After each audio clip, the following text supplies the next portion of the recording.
ada masalah punya penyakit HIV. Gimana ya Pak cara rilis agar penyakit saya sembuh total? Walaupun diagnosa dokter sudah undetect, tapi dokter bilang virusnya hanya tidur, jadi harus konsumsi obat seumur hidup. Nah, saya juga punya goals, ingin punya rumah. Terima kasih dan maaf sebelumnya, gitu Pak Wayan. Ya. Saya pernah ketemu pasien yang sama ketika saya praktek, Mas Hendra. Dia dirujuk, bukan dirujuk ya. Dia cuma mencari penguat juga karena dia mengalami terdiagnosa seperti itu. Jadi mengidap HIV. Belum sampai terjadi AIDS, belum. Baru terinfeksi saja. Dan dia stres karena harus mikirin minum obat itu. Terus saya katakan kepada dia, sel-sel tubuhmu itu jumlahnya hampir 50 triliun. Sel-sel virusnya itu tentu tidak lebih banyak daripada itu. Jadi kuatkan dirimu dengan memberi keyakinan, memberi support secara moral kepada sel-sel tubuhmu, termasuk pada sel-sel imunmu, sehingga dia tidak melemah. Ya, kadang-kadang kan tanpa kena virus HIV pun kadang-kadang sel-sel imun kita bisa melemah karena pikiran kita. Jangan sampai sudah ada virusnya, jangan sampai sudah ada mengagetkan bahwa dia sudah benar-benar kayak normal, persis seperti yang disampaikan tadi. Dia hanya orang yang hidup dengan HIV, tapi tidak mengalami AIDS gitu. Nah, jadi tinggal mengubah aja sedikit. Ya kadang kan yang kita pikirkan, aduh saya harus minum obat seumur hidup. Padahal sering saya ceritakan sama teman-teman, makanan itu sendiri adalah obat. Tapi jangan sampai obat menjadi makanan. Ya. Jangan sampai obat menjadi makanan. Karena kalau kita melihat obat sebagai makanan, kita akan stres kayak gitu. Nah sekarang kalau kenyataannya memang harus minum obat seumur hidup, jangan lihat dia sebagai obat, lihat dia sebagai makanan. Contoh misalnya, kalau kita makan kacang, mungkin satu kali sehari mungkin bisa 3 bungkus kita makan kacang. Tapi minum obat 3 tablet mungkin menyiksa bagi kita seumur hidup. Karena kita melihatnya sebagai makanan, Mas Hendra. Bukan, sebagai obat. Sekarang ubah persepsinya. Oh, saya hanya memakan ini untuk tubuh saya gitu. Sebagai makanan lah, walaupun itu obat gitu. Dengan itu setidak-tidaknya kita tidak terbebani gara-gara harus makan obat seumur hidup itu. Itu caranya untuk tetap bertahan. Gitu. Kan ada ya Pak Wayan ya, beberapa temanku itu yang ketika divonis sama dokter misalnya kayak liver. Ya. Tapi kemudian dia dengan kemauan yang sangat kuat, tekad yang sangat kuat, nggak ada apa-apa gitu. Jadi dia selalu melawan begitu. Ya. Tanpa kemudian konsultasi dengan dokter lagi, dia memutuskan tidak percaya penuh dengan apa yang disampaikan dokter dan sampai sekarang sehat, tidak ada masalah apa-apa. Nah, itu beberapa temanku ada yang seperti itu. Ya. Nah, dalam konteks HIV ini, bisa nggak kita menggunakan daya ajaib metafisik yang ada di dalam diri bisa. Untuk kemudian seperti case yang aku cerita tadi, gimana tuh? Bisa saja Mas Hendra, karena setiap virus itu kan juga bisa mengalami inaktif gitu. Jadi bagaimana caranya supaya tubuh kita mengenalinya dan membuatnya tetap inaktif, supaya tidak menyebabkan replikasi lagi, bertambah banyak lagi dia di dalam gitu. Tentu kita berikan tugas kepada kecerdasan sel-sel tubuh kita, sel-sel imun kita untuk melakukan apa yang terbaik gitu. Tapi ketika keyakinan kita tidak 100%, ya itu juga bisa berbahaya Mas Hendra. Ya, makanya sangat dibutuhkan keyakinan dan tidak peduli dengan hal seperti itu. Ya. Kalau keyakinan kita masih agak ragu gitu, ya lebih baik sertakan saja dengan minum obat gitu. Karena obat itu sendiri adalah produk dari kecerdasan. Kecerdasan dokter yang sudah meneliti, kecerdasan peneliti, itu juga hasil produk kecerdasan. Tapi dia bekerjanya di luar. Ya. Kemudian kita berharap kecerdasan sel-sel imun kita di dalam juga melakukan hal yang sama. Artinya kita harus bisa menakar diri kita sendiri gitu. Kita yang terpenting menakar diri aja. Kalau kayaknya ada keraguan gitu. Ya, kan biasanya ada orang yang memang denial, dia hanya menyangkal aja. Dia hanya menyangkal, sebenarnya dia ada ketakutan. Dia menyangkal ketakutannya, bukan di level pasrah. Kalau yang itu mungkin yang teman-teman yang berhasil itu mungkin sudah di level pasrah, tetapi tetap memberi tugas kepada dirinya bahwa saya nggak apa-apa gitu. Itu juga bisa kalau dia memang itu kan, daripada tidak berobat sama sekali kan, daripada sama sekali tidak mau menyentuh obat dan juga tidak memberi perintah pada diri sendiri, masih lebih baik. Kecerdasan di luar yang menghasilkan obat tidak masuk, maka lakukan dengan membangkitkan kecerdasan di dalam untuk mengobati dirinya gitu. Tapi kalau tidak bisa membangkitkan kecerdasan di dalam karena ragu atau gimana gitu, lebih baik minum obat dari luar. Atau kalau memang benar-benar ingin mencoba yang di dalam, apapun hasilnya, ya itu juga tidak masalah. Ya kan, setiap pilihan ada konsekuensinya gitu. Tapi sebagai seorang dokter gitu Pak Wayan, Ya. Seberapa sering Pak Wayan melihat sebuah kejadian yang sebenarnya sama dokter udah divonis, ini kayak usianya udah tinggal 2 bulan, 3 bulan gitu. Tapi sering terjadi keajaiban-keajaiban gitu. Ada nggak case-case seperti itu, dan faktor yang menyebabkan case itu terjadi itu menurut Pak Wayan apa gitu? Ada Mas Hendra, tetapi karena saya tidak menelitinya, saya tidak tahu angka-angkanya. Oke. Jadi ada yang berhasil, ada juga yang tidak gitu. Ada yang memang pada akhirnya menjalani kehidupan, masa-masa akhir kehidupannya dengan lebih tenang, itu aja sih yang penting. Kan dalam terapi-terapi menghadapi kondisi seperti itu kan yang terpenting itu adalah quality time. Apakah sisa hidupnya lebih berkualitas? Dan bahkan tanpa mengetahui kita sakit apapun, kita kan juga nggak akan tahu sampai kapan kita akan ada. Apapun bisa terjadi kan. Tapi tetap bisa nggak kita selama waktu yang tersisa yang tidak kita ketahui berapa sisanya itu, kita tetap memiliki quality time dengan diri kita sendiri, dengan keluarga kita, dengan semesta itu sendiri gitu. Itu ya sih yang terpenting sebenarnya Mas Hendra. Bahwa ada orang sembuh ya, ada orang tidak sembuh ya. Ada orang tiba-tiba setelah mendengarkan apa yang saya sampaikan ini, dia mempraktekannya. Pak, miom saya tiba-tiba hilang gitu. Pernah itu. Ada yang seperti itu. Ada yang ketakutan ketika belum punya anak. Takutnya nanti ada miomnya mengganggu. Dan benar. Begitu dia hamil, miomnya membesar. Tapi kepanikan dia itu menjadi lebih tenang ketika saya katakan, biarkan tubuhmu tahu mengerjakan apa yang terjadi. Gitu. Dan akhirnya apa? Miomnya bertumbuh, janinnya bertumbuh, tapi kemudian kalah.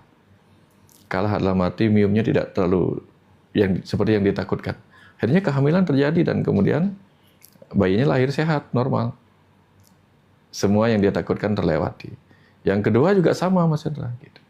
Nah akhirnya di situ dia semakin paham bahwa ketika ada ketidakmungkinan maka ada kemungkinan. Kita tinggal memilih yang mana. Gitu.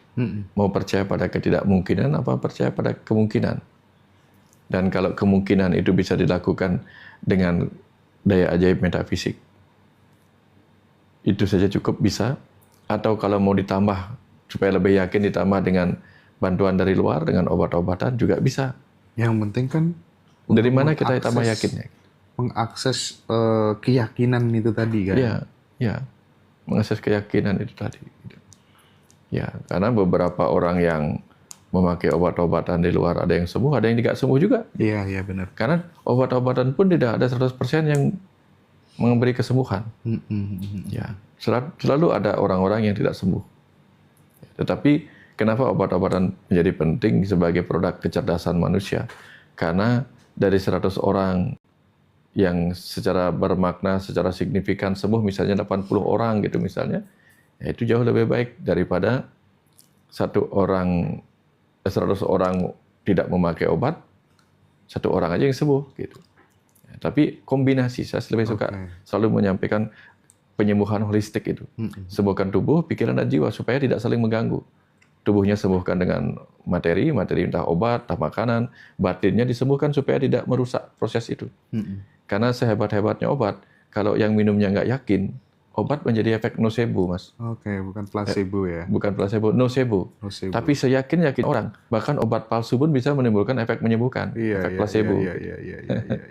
Jadi yang terpenting itu juga berupa keyakinan dan modalitas kepercayaan kita kepada yang memberi kita obat itu. Gitu. Batu aja bisa menyembuhkan. Oh iya. Ya. Batu, tapi tentu ada masa-masanya. Iya. batu ludahnya kiai, ludahnya Habib gitu ya. Iya, itu kan kembali kepada keyakinan. Iya bener sih. Terus mungkin gitu Pak, kita ikut merasakan bagaimana penderitaan yang dialami oleh teman-teman kita yang udah divonis dokter karena kanker, seperti tadi misalnya kayak HIV dan lain-lain gitu. Nah, untuk mengakses daya ajaib metafisik gitu, treatmentnya gitu, langkah-langkahnya yang mungkin bisa dikerjakan teman-teman di rumah supaya tetap ada harapan untuk keajaiban tuh masih ada kayaknya. Itu apa Pak? Ya. Biasanya kita mudah percaya pada keajaiban ketika kita sudah melewati fase denial, fase anger itu Mas Hendra. Itu baru kita percaya. Tapi biasanya di awal-awal itu kalau kita marah-marah, kita nggak percaya pada apapun. Apalagi kita menyangkal, bahkan kita tidak percaya diri kita kena sebuah penyakit. Apalagi dimasuk fase depresi itu. Nah di fase kita menyerah pada keadaan, bisa menerima kenyataan bahwa kita kena penyakit tertentu, maka disitulah biasanya kita mencoba untuk melakukan yang terbaik. Yang terbaik dalam arti apapun itu yang bisa dikerjakan. Tetapi yang lebih terpenting dari semua itu adalah kita harus sadar bahwa apapun bisa menjadi jalan pulang. Ada orang sakit tubuhnya menjadi jalan pulang, ada orang karena sakit pikirannya menjadi jalan pulang. Misalnya karena dia sangat stres, padahal kondisi tubuhnya secara fisik sehat semua. Nggak ada satupun penyakit. Tapi karena pikirannya stres menghadapi putus pacaran gitu misalnya, atau pertengkaran dengan suami atau istri, atau pertengkaran dengan orang tua gitu. Itu sakit batin itu bisa menyebabkan orang pulang seketika dengan mengambil jalan pintas yang tidak sepantasnya gitu. Jadi apapun penyebabnya itu, yang perlu kita pikirkan adalah jika kita hari ini masih punya waktu, make it berkualitas gitu. Buat itu berkualitas. Buat itu penuh cinta gitu. Dan mungkin bisa coba juga ya, yang ungkapan fake it until make it itu tadi. Iya. Pura-pura sembuh aja dulu gitu ya. Karena itu membuat kita bahagia. Aja dulu, gitu ya. Membuat kita bahagia gitu. Apa sih hormon yang keluar pada saat kita bahagia gitu Pak? Itu hormon kesembuhan, ya banyak macam Mas Ena. Kalau dia nyeri, ya itu bisa berkurang karena pada saat kita bahagia, pada saat kita happy ada hormon endorfin yang meningkat. Hormon ketika kita mencintai waktu yang kita miliki, mencintai diri kita sendiri, ada hormon serotonin yang meningkat, bukan hormon oksitosin. Oksitoksin. Dan ketika kita bahagia, endorfin. yang meningkat hormon serotonin kita. Serotonin. Dan ketika kita mulai agak tenang dengan kenyataan hidup kita, hormon dopamin kita meningkat. Oke. Ya. Nah, alih-alih kita mengizinkan kemarahan, penolakan kita, stres kita, justru menyebabkan meningkatnya hormon kortisol yang malah memperburuk keadaan. Ya. Kadang-kadang tuh bahasa di luar bisa juga dipakai bahasa ke dalam. Contoh begini. Untuk kehidupan di luar kan ada kata-kata begini. Jika tidak bisa membantu, setidaknya jangan mengacaukan. Gitu. Jadi ke dalam diri kita juga sama. Jika kita belum bisa membantu tubuh kita, biarkan dia mengerjakan apa yang harus dikerjakan. Tapi jangan mengganggunya dengan pikiran kita. Gitu. Ya. Dulu saya ketika mengalami psikosomatik itu Mas Hendra, saya panik. Saya tahu kenapa saya panik, saya tahu. Tapi kemudian saya minta dengan tenang, saya minta antar saya ke rumah sakit. Kenapa? Setidak-tidaknya saya sudah melakukan yang terbaik untuk diri saya, untuk tubuh saya. Sampai di situ saya suruh istri saya pulang. Justru saya suruh istri saya pulang. Enggak apa-apa, enggak apa-apa. Saya bilang gitu. Padahal di dalam saya mengalami sesuatu. Enggak apa-apa. Gitu. Apa yang saya ingin lakukan waktu itu adalah ketika terjadi sesuatu yang tidak diinginkan, dia tidak ada di situ. Saya ingin pulang sendirian, gitu. Pulang, terus saya diam, menenangkan diri, gitu. Ya, gitu. Artinya di situ saya mencoba mengatasinya tidak dengan kemarahan. Ya, saya pusatkan perhatian saya kepada kehidupan yang sudah saya jalani dengan penuh kebahagiaan itu. Dan yang terpenting saya sudah melakukan yang terbaik. Ya, misalnya saya butuh obat, ya saya minum obatnya. Ya, itu yang saya lakukan dulu ketika saya kena sesuatu yang mungkin tidak saya alami gitu. Iya. Eh, Pak Wayan, sebelum aku lanjut di pertanyaan Ya. selanjutnya, aku tuh kan kebetulan bule ya, udah kayak emak sendiri gitu kan. Terus kondisinya yang kapan hari itu kayaknya udah nggak memungkinkan lagi gitu ya. Terus kemudian aku mulai, oh iya kematian tuh gimana sih, gerbang menuju kematian, terus kemudian nanti seperti apa. Itu kita nanti kupas di pertengahan Maret ini, Pak Wayan, kita Oke, bikin Zoom ya, ya, ya, perjalanan ke ya, alam kematian supaya ya, kemudian ya, paling tidak kita punya pengetahuan, ya, dan ketika kita punya knowledge tentang kematian ya, kita bisa preparation gitu ya. ya, Nah, nanti teman-teman silahkan yang mau ikut ya, Zoom perjalanan ke alam kematian bersama guru kita Pak Iwayan Mustika nanti di pertengahan Maret ya. Kita nanti akan create mungkin setelah sholat tarawih begitu. Kita nanti akan bicara bahas detail tentang materi perjalanan ke alam kematian. Tentu ini sekaligus bedah bukunya Pak Wayan Mustika ya. gitu ya. Nah, lanjut ke pertanyaannya Pak Hasan. Oh sorry, tadi udah Pak Hasan ya. Sekarang Mas Aris. Mas, 4 tahun yang lalu penghasilan saya dari usaha donat sekitar 300.000 per hari. Berarti 9 juta per bulan lah ya.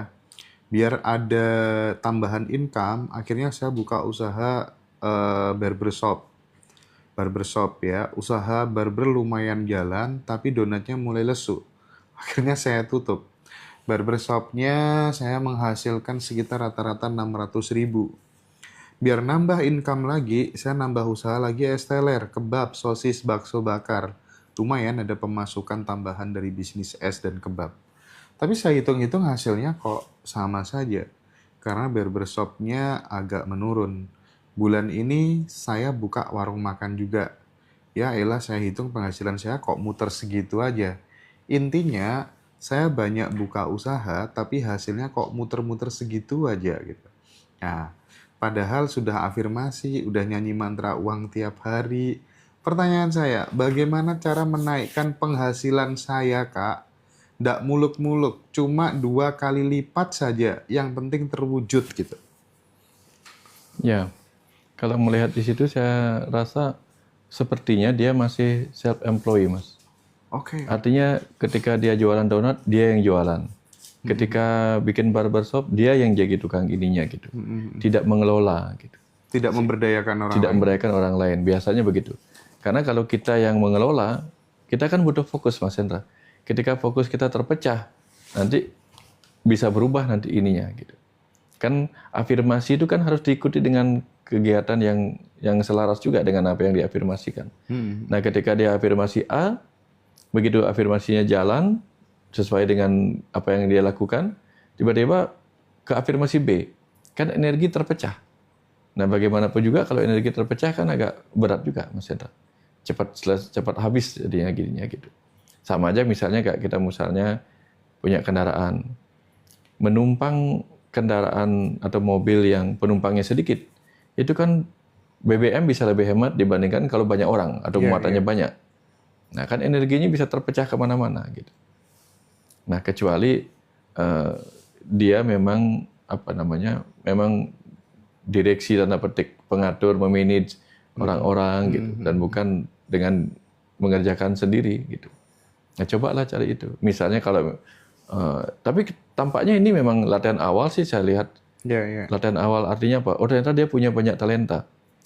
Sekarang tinggal diperkuat. Oh, talenta saya di barber begini, nanti begitu mempekerjakan orang dia harus bisa seperti yang ini. Untuk donat harus seperti yang begini gitu. Nah, tapi kalau dia ngambil sendiri ya tentu susah gitu.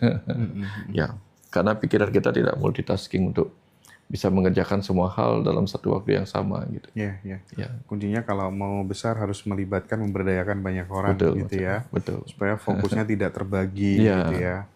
Oke. Jadi itu sahabat semuanya, mudah-mudahan memberikan insight, memperluas cakrawala berpikir kita di dalam menyelesaikan berbagai macam problematika kehidupan. Dari pengalaman masalah teman-teman kita, katanya kan pengalaman adalah guru yang terbaik gitu ya. Kita nggak perlu juga mengalami masalah yang sama, cukup belajar dari pengalaman teman-teman lain. kita itu, kita bisa menghikmahi peristiwa-peristiwa apa yang dialami gitu ya. Nah, baik Pak Wayan, terima kasih. Terus Pak Wayan. Siap, Mas Hendra.